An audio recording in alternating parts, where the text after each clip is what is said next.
What's up, everybody, man? You already know what time it is. All 32 team mark. Today, we are highlighting the Saints. And without further ado, let's get into it as we do. Oh, yeah. Y'all come on in the building. Y'all already know what time it is. I'm out here. The tailgate experience.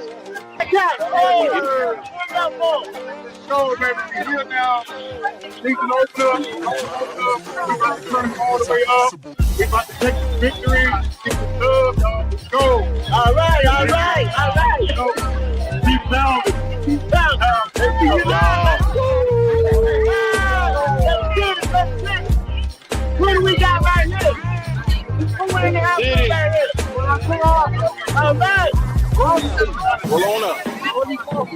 A happy birthday to this one. Y'all know what time it is. Monday Night Football don't get no better than this. I'm trying to tell you. Let's get it. All right, who we got right here? Let's go. We got some down here.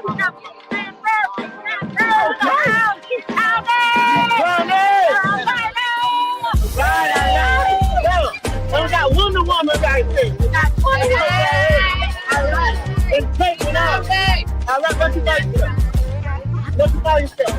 Wonder Panther? Miss Panther? Panther Lynch. All right. It's Panther Lynch. Like first. All right. Yeah. Southeast Town. Let's get it. All right. Right here, y'all at Royal Riot Tailgate Party. Oh, man. It's on. We told y'all we gonna give y'all that thing. And y'all know what time it is. All right. If we get on that thing,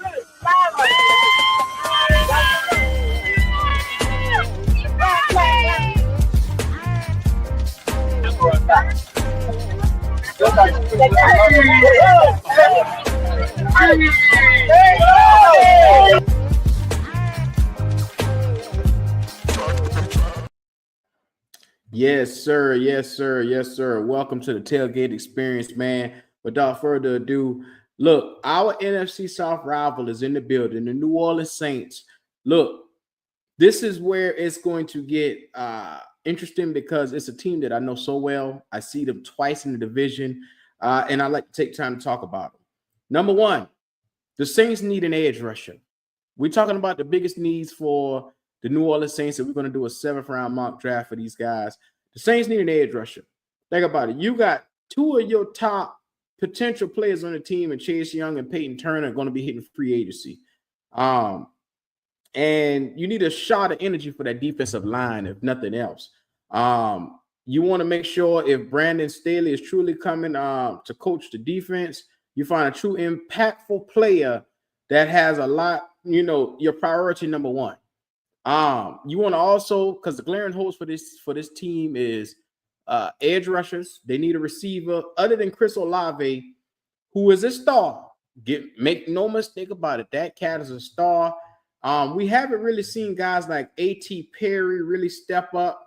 I don't know what's going on with what happened with A.T. Perry and the acquisition of because they got Vandale Scantling, Raheem Shaheed injury, but like I said, he was out for a little extended period of time with the knee, the meniscus. So at this position, which seemed to be a strength for them, they have seemingly lost some guys in that room, and you got to take a time to really bolster up this wide receiver room again. They need a tight end. Jawan Johnson is an impending free agent, and Foster Moreau, his deal is expiring after the 2025 season. So getting young and more explosive at the tight end room could help out a whole lot, as well as they're going to need a corner eventually some point in time because Paulson Adebo is coming back off of a broken foot. And Amadi, free agents, I mean, you got Alontae Taylor that locks down the nickel spot, but you're going to need the hope is Kool-Aid McKinstry can take a huge leap for them. I love Kool-Aid from Alabama, a young guy that can come out here and give you some very good snaps. But let's make no mistake about it. It's time to get into seeing what this defense could be for the Saints. If you want to take it to the next level, you got to invest into this team. And doing so, let's get into it, man. So the Saints sit right here behind my Panthers at number 9. And I'm gonna tell you right now, we can go ahead and hit start on this right here. I'm gonna tell you right now, man, the number one thing for the Saints should be to look to invest into getting a guy that could come in here and change the tides of where they sit. Oh my God.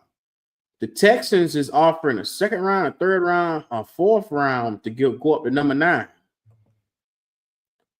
San Fran is offering them a third, a fourth, and a seventh.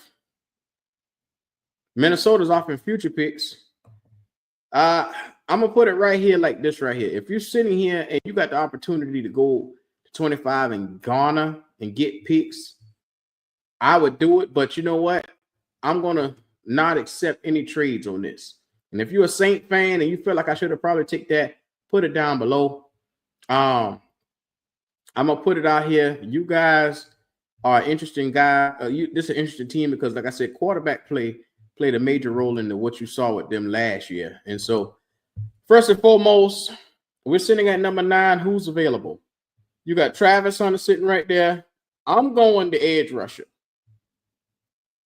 I feel like Mikael Williams from Georgia would be a supreme player to go for the Saints to go and get. Make no mistake about that. That guy is electric.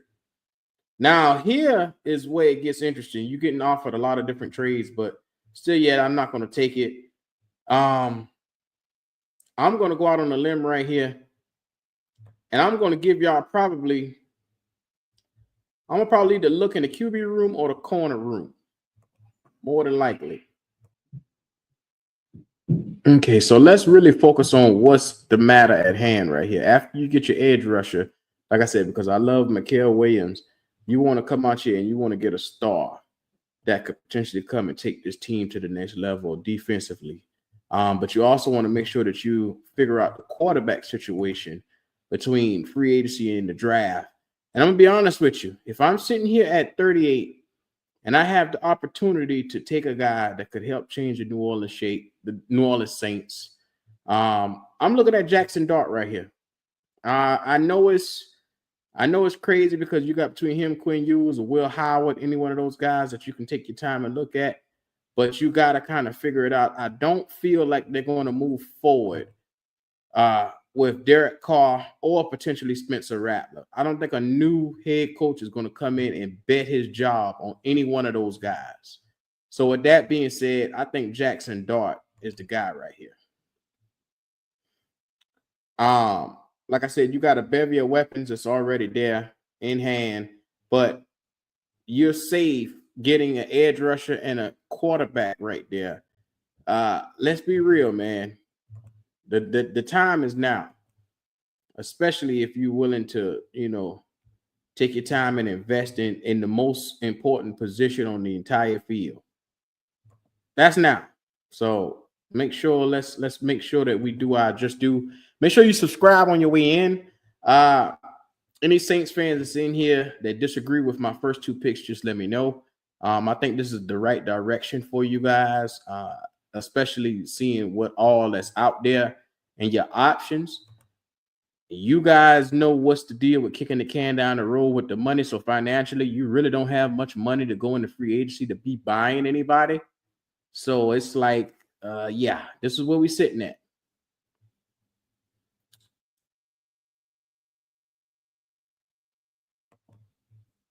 Hold on 1 second.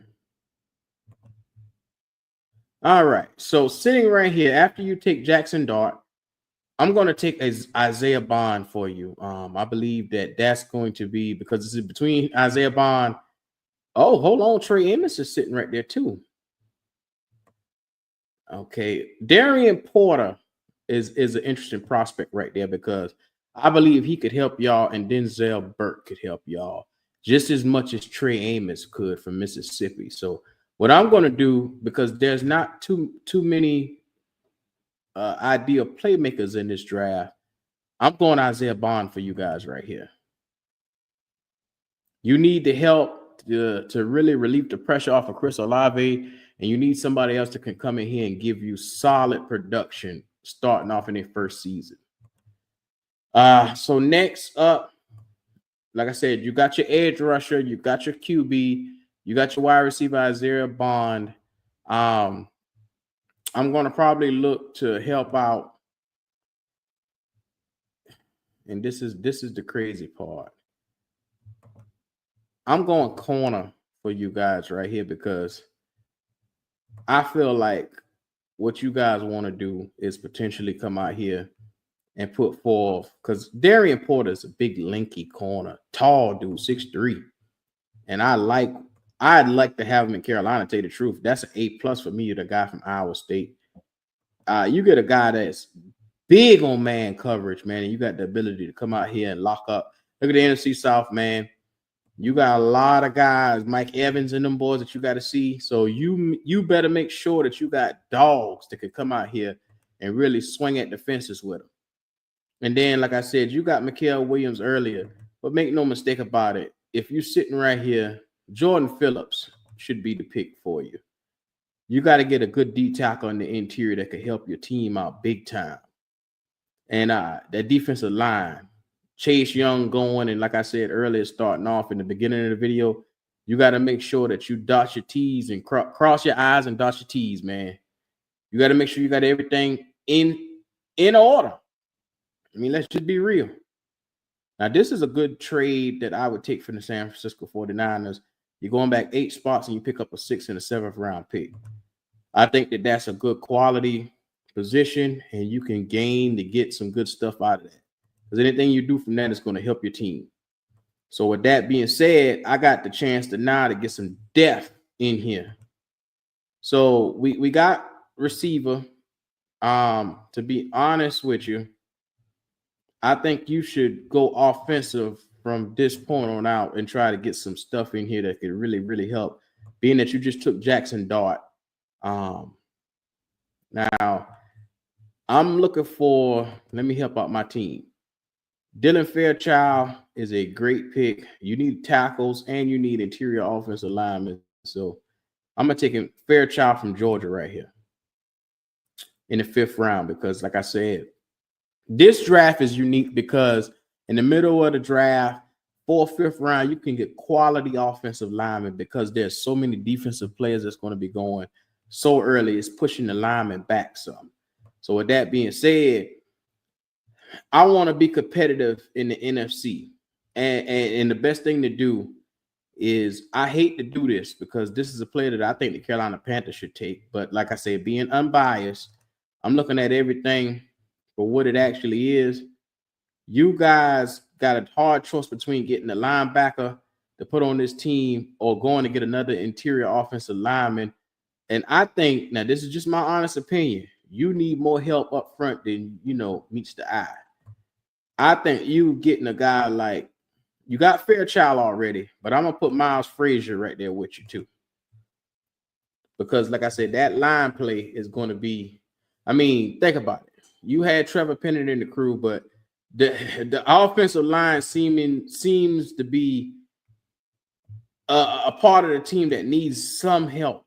Because like I say, we don't know what's the deal with Ruiz. You got Patrick that's injured. Like I said, he got a knee, he questionable. You got center problems. Like I said, Eric McCoy. So like I said, you need to make sure that you got pieces in here. You need a tight end too. So I'm not going to forget about that for you guys. Taysom Hill and the crew is always there, but like I said, they use him for so much. You guys need a center too. Like I said, you can go Jonah Mahinum, or you can take your pick in between Connor Colby and what you got there. You got guys that look, I'm going to get y'all what y'all need right here. Because you got so many directions you can go as a New Orleans Saint for this right here. But I got you the tight end Gatson the second. I think from Syracuse, he'll be huge for you guys. And if I got a chance to get another weapon for you, I would. But understand what you have in Jackson Dart. Like I said, with tight end being such a huge thing, like I said, you don't know what you got in Morrow. Morrow is a knee. He got a knee issue. So I'm looking at y'all tight end room. Morrow ain't it. Holker ain't it. Jacobson ain't it. Welch ain't it. Jawan Johnson got the potential hitting free agency, I would revamp this entire tight end room. And with that being said, what's the biggest security blanket for a young QB? Having a tight end. Now you can go and get Jackson Dart's very own tight end and Caden Prescorn right there at 224, which he'll be sitting there. Or you could look and get upgrade because, like I said, you got Gats in the second already. You got Chris Olave. We just took Isaiah Bond. You got to make sure that you got weapons for this young fella. And I think maybe going running back right here would make a difference. Kalen Mulligans. That could help out a lot too in the 6th round. Because you get another weapon to go along with what you got. Yeah, I know you got running backs with Kamara and Keandre Miller, Jamal Williams, but it just seems to be, let me be real with you, between Clyde Edwards-Helaire, Keandre Miller, you don't know what you're going to get from him because he's always hurt. He got concussion issue this previous season. And then Kamara was struggling with a groin for majority of the year. You need a sure thing that can come out here and you can build around. So with that being said, that's why I got what I got. I know y'all probably looking and saying, why in the hell he got a running back for us? That's why. Because stop sitting right here wishing upon a star when it comes to it. Get what you got to get, dog. Now, I'm under the impression I could have went and got a DB for you guys right here. Like, y'all need another playmaking DB. But with that being said, I don't really want to reach for anybody. I mean, you can kind of get anybody that you want right here. And I'm going to take this last pick for you guys with a grain of salt because I could get y'all an edge rusher, but we're going to see who's the best available for you guys. Because I'm under the impression I would double up at tight end and get Luke Lachey right there. I mean, that's another good guy. Because once again, you want to make sure you help out your offense as much as you can. You got an edge rusher here and there. The choice is either going edge rusher or tight end right here. And you can't go wrong with either one. So at 254, I guess I'll do you guys a favor. Get after the quarterback and get you your edge rusher. So Mikael Williams, Jackson Dart, Isaiah Bond, Darian Porter, Jordan Phillips in the interior. Then I got you guys interior help on the offensive line with Dylan Fairchild, Frazier. You got your starting caliber tight end in Gatson. You got Mullins from Michigan. And then you got R.J. Oben, edge rusher. Now, I think that's about as good as it gets when it comes to fixing the New Orleans Saints for this season. And that'll give you guys a clear, great start off to your future. You have a young QB, a young coach, and you'll have weapons right there to, go along with what you have. It's a good start. I don't think it's a bad fit at all. But if you guys, and you watching and you a Saints fan or something like that, let me know down in the comments how you feel about this right here. Is it a good one? Is it one that you feel like, could be hit and miss with a player or two away? Or just, like I said, give me a little bit of feedback on how you feeling about it. Let's get into it as we do, man. It's your boy Dub Q. And like I said, I got an all 32. I'm going to keep it going. I'm going to list every team I could. We're going to do this thing the right way.